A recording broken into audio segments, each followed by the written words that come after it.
started with my chimichangas, I am going to make the chicken. I'm making chicken chimichangas today, actually chicken and cheese. So here I have 1.82 pounds, let's just say 2 pounds of chicken breast. I just added 1 chicken bouillon cube to the water, and I'm just going to boil my chicken and cook it. You can virtually fill your chimichanga with any protein or meat of your choice. Sometimes I like to do beef, cheese, and beans, sometimes beef with potato and cheese, but today I am going to do some shredded chicken and cheese. It's my kid's favorite, so he's eating it, he and my husband, so I'm going to do what they like. Alrighty, so my chicken is done, so I'm going to remove it from the water. By the way, the water left in the pot is a perfect broth to save for future recipes like rice or soups or gravies. But anyways, back to the chicken. Okay, so my chicken just got out of a boiling pot of water or broth, so I'm going to use my tongs. But I'm also an advocate by using kitchen shears. This really helps as well to trim it down and cut it.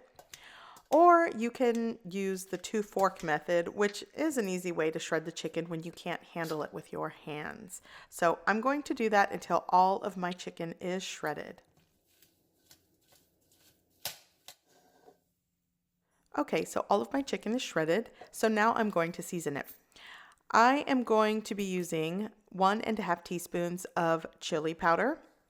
I'm also going to add a 1/2 teaspoon of granulated garlic powder, a 1/2 teaspoon of granulated onion powder. I'm going to put that right in. By the way, you can definitely use more if you like, or different spices. I'm also using a 1/4 teaspoon of ground cumin. You can definitely add more if that's too little for you. And salt to taste. And I know I did boil this with that bouillon cube, but the chicken did not end up salty, so that's why I'm adding salt to taste. Again, you can season this any way that you like.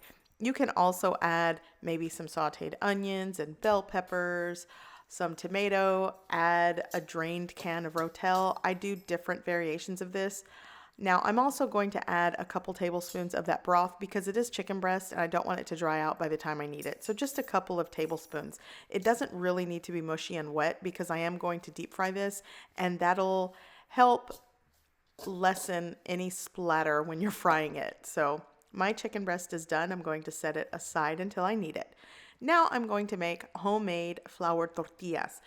Again, if you want to use store-bought, that is fine, but I like to make them homemade. So here I have 3 cups of all-purpose flour. I've added 1 teaspoon of salt and 2 teaspoons of baking powder. I'm going to mix that together. Then I'm going to add a 1/3 cup of lard or shortening. Then I'm going to add 1 cup of very hot water, as hot as my hands can take it. By the way, if you want detailed instructions on how I made the flour tortillas, I will leave the recipe link in the description below this video, and you can watch the detailed recipe video for these. So basically, while I'm mixing my dough, I'm going to start kneading it until the dough is smooth. Then I'm going to separate it into dough balls. Now, if you're following my homemade flour tortilla video, typically I separate the dough balls into 12 to 14 to make that amount of tortillas. But I do want these to be at least 9 inches round. I want them a little bit larger. So instead of dividing the dough into 12 to 14, I'm dividing it into 10 tortillas. That will allow me to roll them out big enough. Now, I'm not making 10 chimichangas. I typically make 8, and the 2 extra go to my youngest son because he likes tacos. He doesn't like chimichangas. But anyways, so I wanted to show you, when you are rolling out the dough, mind you, you can skip through this if you are going to use store-bought flour tortillas, which is very convenient because they do sell them large enough, like the burrito size. But if you do want to try your hand at making them on your own, this is what I'm doing. So you notice they are sort of misshapen. They're not perfectly round. That's okay because we are folding these, and these are going to be larger than what I typically make them. So they do kind of get harder to roll out because you're rolling them out thin and large. So once I'm done rolling it out with my rolling pin, I'm actually going to take it in my hand and I'm going to start sort of stretching it to make it a little bit larger. And here, when I'm stretching it, you might find that, whoops, you rip part of it and there might be a hole. No worries. All you have to do is just pinch the dough back. These do not have to be perfect because we're going to fold them into basically burritos. Okay, and now I'm using the largest skillet that I have to make these in. If you have a large griddle, fantastic, but I actually have, this is the largest skillet I have to cook these in. And pay no mind to my shirt. I know it was dusted with flour. I could not find my apron. We've been packing the house recently and a lot of things I could not find. But, you know, it's what I do. Sometimes cooking in the kitchen gets messy.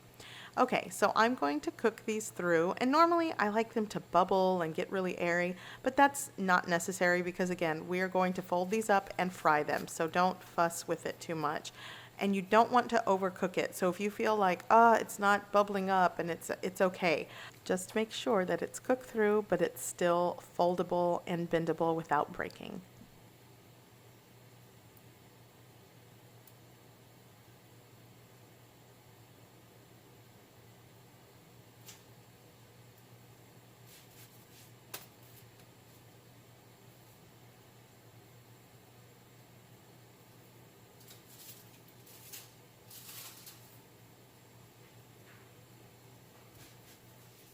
Okay, so all of my tortillas are cooked and done, and I just want to show you how easily they fold and bend without breaking, and that's exactly the texture that you'll need to make these. So if you don't trust your tortilla making skills, I still encourage you to try it, but maybe buy a store-bought pack of burrito-sized tortillas just as a backup plan.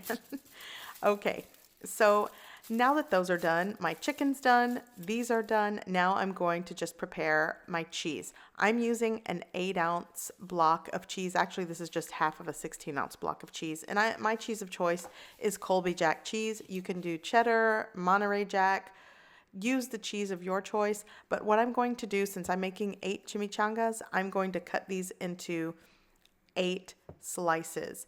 And if I had to guess, if it's 8 ounces, cut it into 1-ounce slices. You want a good chunk of cheese because it's gonna, be cheesy and chicken on the interior, on the inside of this chimichanga. So my cheese is ready. So I'm setting up a station and I am ready to put these together. By the way, when you're rolling these out, you definitely can use like kitchen gloves, but I find fussing with gloves for some reason when I'm rolling burritos just doesn't work out. So clean hands it is. All I'm going to do is take my flour tortilla, fill it with some of the chicken right in the center. I'm going to place a slice of that Colby Jack cheese right on top of that. And then I'm going to add a little more chicken on top. Now, when you're folding these burrito style, because basically that's what a chimichanga is. For those of you going, what is a chimichanga? It's a deep fried burrito. So when you fold this, once you fold it over like this, you want to pull it back a little bit and that'll give you a tighter roll. So you pull it back a little bit and then you tuck in those sides and fold it over. Now, you'll notice right here, there's like a little pocket that's open. I'm going to go ahead and tuck that right in. Basically, a tighter roll will ensure that grease doesn't get in there and it unfolds in the pan. So once I've folded it over, I'm just going to place it on a baking sheet, seam side down, and that'll just hold it in place while I make the rest.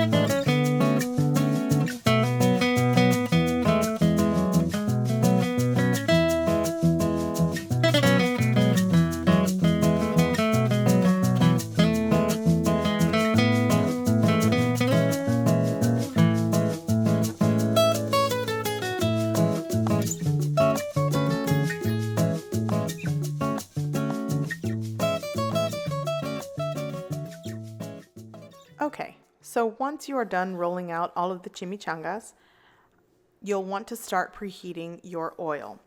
So the oil of my choice, because I know sometimes you guys ask what kind of oil I'm using, I use vegetable oil, that I buy from Costco. That's exactly what I use as a fry oil.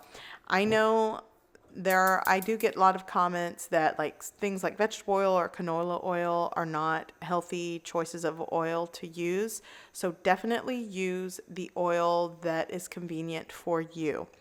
Either way, whichever oil you use, make sure it can come up to a high smoke point without burning. So right now I've just placed a wooden chopstick in the oil. Once it starts bubbling around the edge, I know the oil is hot enough to fry. Now, if that is not a good enough test for you, be sure to use a fry thermometer, and it comes up to the temperature of 350 degrees, no more than 375, or you'll start burning things, but 350 is a good fry temp. So I'm placing this seam side down and I'm holding it in place. Again, I want to make sure this doesn't come unraveled in the pan. So once I hold it down for around 10 to 15 seconds, I'll feel comfortable enough to just add the next one without holding this in place. The reason why I do that is because if I just place it in the pan, it might start curling and tipping over and it won't fry evenly or flat. It will come undone and that grease will seep in there. So I want to make sure, again, that's why you want to ensure a tighter roll on your burrito.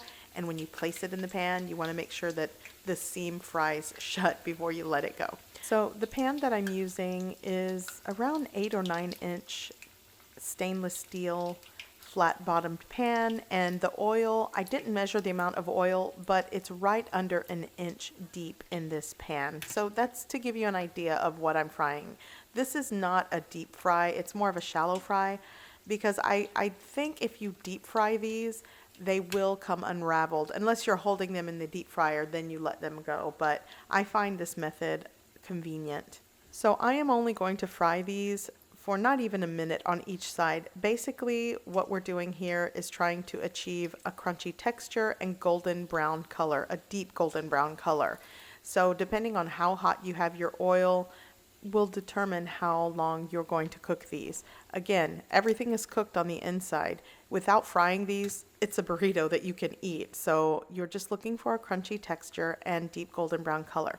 So these are done, and I am going to set them right on a baking sheet that I placed a cooling rack on the inside, and that will just allow any residual oil to run off into the baking sheet. So I'm going to continue frying my chimichangas up, and then I'll show you what they look like.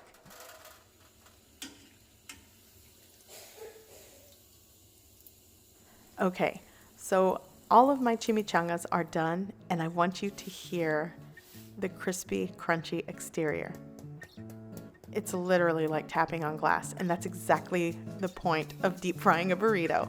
You can add any sauce, garnish that you like, and I want to show you the interior.